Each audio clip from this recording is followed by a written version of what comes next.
Uh-huh. Gotcha. Ouch! Bear!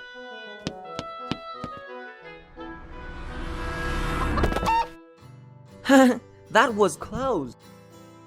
You devil. Hello there. Were you as mischievous when you were a kid? Share your thoughts and stories with me. By the way, I'm Bear. Interested in hearing more of my stories? First, don't forget to like and subscribe. I was born and raised in Kentucky, a beautiful countryside of the United States. My childhood revolved around our family's small farm and my best friend, Timothy. We were inseparable, roaming together across these vast fields. Life in the countryside was typically dull, but I just wanted my life to keep flowing peacefully like this. As long as Timothy was by my side, why worry about missing out on fun? Timothy, he shined brightly in my eyes. Since I was young, I knew I was different from other boys in town as I saw Tim more than just a friend. But one day, Timothy's parents took him to Los Angeles for a visit. And when Timothy returned from that trip, he wasn't the friend I knew anymore. He seemed to have changed. What's wrong, Tim? Do you find it boring here? Not at all. Aren't we always having fun? That's because you are stuck in this boring countryside, Bear. Stepping out here, you'll see more interesting things waiting for you. I don't want to. I'm totally fine here. The wide world out there is so dangerous. Then you'll become a dull person, just sticking to this boring place all your life. And you returned from that trip and turned into a totally different person. You've been tempted by all the glamour and novelty there. Because I don't want to waste my life in this place. You see, we're different now, so we can't be friends anymore. Then Timothy left. What happened to him? Why did he suddenly change like that? Since then, Timothy no longer came and played with me, and we became strangers. Then one day, Timothy moved to the city with his family, and he left without saying goodbye. As for me, I gradually grew up on this little farm, hiding that naive feeling deep in my heart. I'm not the carefree kid I used to be, as now I have a bigger worry, which is my family's finances. The cash from crop sales was no longer enough to support the whole family. My father was extremely worried. So I decided to leave Kentucky for Los Angeles. The bustling atmosphere and glamour here overwhelmed me. Is the city always like this? It came too suddenly, making me scared, and of course, I couldn't adapt yet. I started working as a waiter at a small cafe to make a living. Everything was fine until one day, I suddenly ran into Timothy. He walked in with two beautiful girls on his arm. Talk about a genuine playboy. Damn, he seemed to recognize me. Morning, sir. Please order your drinks. A cappuccino, a mango smoothie, and an orange juice, please. Right away, sir. By the way, I'd like to talk to you for a bit. I'll wait until you finish your shift. Oh, okay. What's that all about? Why did he suddenly want to talk to me after all these years apart? So, after I finished my shift, Timothy and I sat in the park, and it was really awkward. It's been so long since we met, and now he's grown up so handsome, like a movie star. Jeez, I suddenly feel fluttery around him again. So, when did you move to the city, Bear? Just a few days ago. I'm glad you've finally changed your mind. Bear, living in Kentucky isn't such a bad idea, is it? Like me now, I've become a model, and my life is very comfortable. Actually, my family's finances are in trouble, so this is my last resort. This place still overwhelms me a lot. Haha, right. Back then, I stopped being friends with you because I felt you were too timid and just stuck to those boring fields. But don't worry, you'll soon get used to this place, and I bet you'll eventually like living here. You're not the Timothy I knew anymore. You've been completely tempted by the glamour here. Don't act friendly with me when you're the one who turned away. You're still the same, a stubborn bumpkin. Something can never change, huh? I don't need to change to fit in with someone like you, Timothy. I'm not asking you to, anyway. You and I have been strangers for a long time. Mom? Sorry, what you said?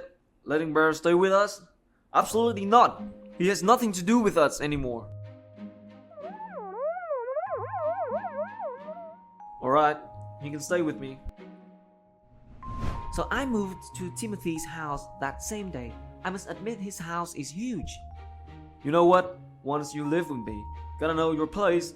Most importantly, don't stick your nose in my things. No problem. I don't want you to meddle in my business anyway. That's all I ask for. Your room is over there. From now on, let's help each other out, okay, Bumpkin Bear? Okay, cocky Timothy. So we started living together, but things seemed not so smooth.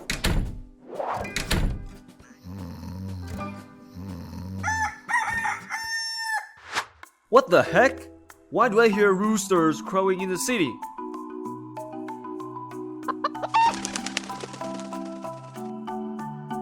What the fudge? Where did these chickens come from? Hey, Bear! Oh, that's my alarm rooster. Without him, I can't wake up on time. Nobody brings a rooster to the city as an alarm clock, Bear. Hey, it just pooped on my luxury sofa. Get that chicken back now. I think I drank too much water yesterday. I need to wee-wee urgently. What's this? Why won't the door open? What the freak is blocking the door? Hey, Timothy!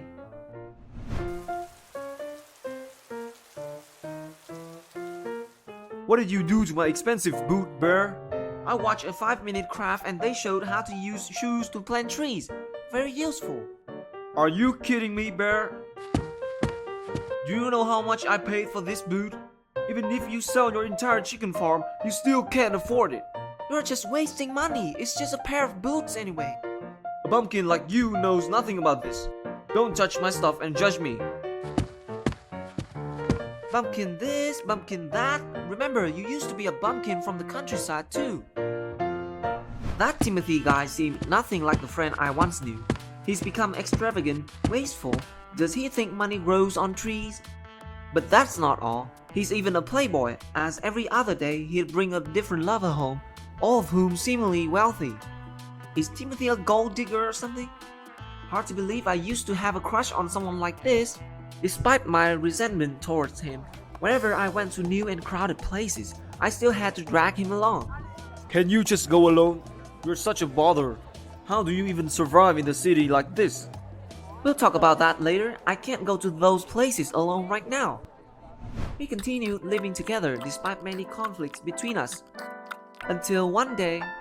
Hey, Bear, I want to tell you something. You might need to find a new place soon. Why is that? I'm getting married soon, so I'll be moving to another place. Huh?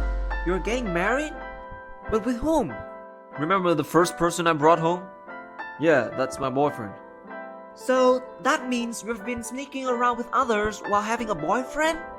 They were just flings. You seem to care too much. Because I see you've changed too much and absolutely not in a good way. Timothy, do you even love your boyfriend or only his money? Don't judge me. What do you know about love? Remember the deal we made at the beginning, Bear? You broke it. Don't stick your nose in my affairs. Alright, I don't want to stay with someone like you anyway. His new persona disgusts me. He's no longer the innocent Timothy I used to have feelings for anymore. Now there's no connection between us. We're merely strangers. Hello, it's Timothy again. 2 years have passed so quickly. Oh, how am I doing? I've become the manager of a restaurant located in a bustling street. Small but proves my effort, huh? I've also adapted to life in Los Angeles and no longer shy or fearful like before. Then one day, I decided to visit my family, back to the old Kentucky that raised me. That's when I stumbled upon Timothy. What? He should be in Los Angeles, right? Timothy? Bear, you're back. Why you... This is embarrassing, seeing you when I'm like this. Actually, I got divorced 3 months after getting married and returned to Kentucky right after. But why? I got married, then quit my modeling job to take care of the family. I thought I'd be happy, but my ex-husband turned out to be extremely controlling and abusive. He hit me lots of time. Bear, I was wrong. I behaved badly and blindly pursued materialism like a fool. It's okay. It's all in the past now. Bear, I know I've wronged you a lot. I don't dare to hope that we'll go back to how we were before. I just hope you can find it in your heart to forgive me. I forgive you. I couldn't hate you for too long because you're the one whose image has always been etched in the depths of my heart. What does that mean, Bear? I've always had a crush on you for so long. Is that true? You're not joking, are you? Then let me kiss you to prove it.